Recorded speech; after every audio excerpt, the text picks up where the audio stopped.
Ukraine যুদ্ধ ঘিরে যে উত্তপ্ত পরিস্থিতি দেখা দিয়েছে তাতে ইতি টানতে পশ্চিমা সামরিক জোটে ন্যাটো সমর্থন চেয়েছেন ইউক্রেনের প্রেসিডেন্ট ভলোদিমির জেলেনস্কি। গত শুক্রবার তিনি বলেন, ন্যাটো যদি ইউক্রেন কিয়েভের নিয়ন্ত্রণে থাকা অঞ্চলগুলো ন্যাটোর আওতায় নিয়ে নিরাপত্তার নিশ্চয়তা দেয় তাহলে এই পরিস্থিতি লাগাম টানা যাবে।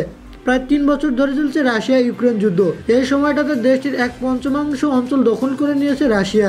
জেলেনস্কির ভাষ্য মতে, ন্যাটো যদি ইউক্রেনের বাকি অঞ্চলের নিরাপত্তা এবং যুদ্ধ থামানোর আশ্বাস দিয়ে কোনো চুক্তি করেন তাহলে রাশিয়ার দখলে থাকা অঞ্চলগুলো মুক্ত করার চেষ্টা করবেন তিনি।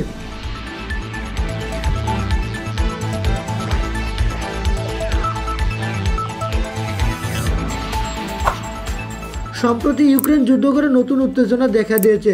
রুশ প্রেসিডেন্ট ভ্লাদিমির পুতিন কিয়েভের সরকারি ভবনগুলোতে হামলার হুমকি দিয়েছে। ইউক্রেনের জ্বালানি খাত লক্ষ্য করে ব্যাপক হামলা চালানো হচ্ছে। রাশিয়ার ভূখণ্ডে যুক্তরাষ্ট্র ও যুক্তরাজ্যের তৈরি দূরপাল্লার ক্ষেপণাস্ত্র হামলার জবাবে এমন পদক্ষেপ নিয়েছে মস্কো।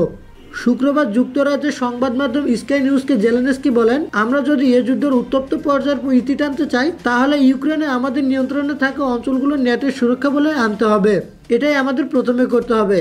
এরপর কূটনৈতিকভাবে ইউক্রেনের অন্য অঞ্চলগুলো ফিরে পাবো আমরা।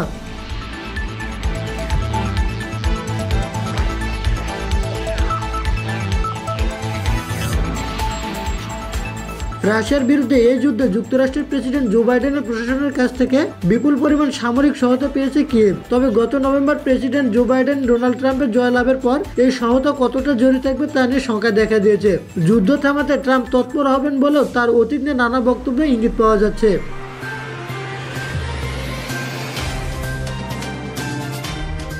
রিফাতুল ইসলাম, স্কাই চ্যানেল।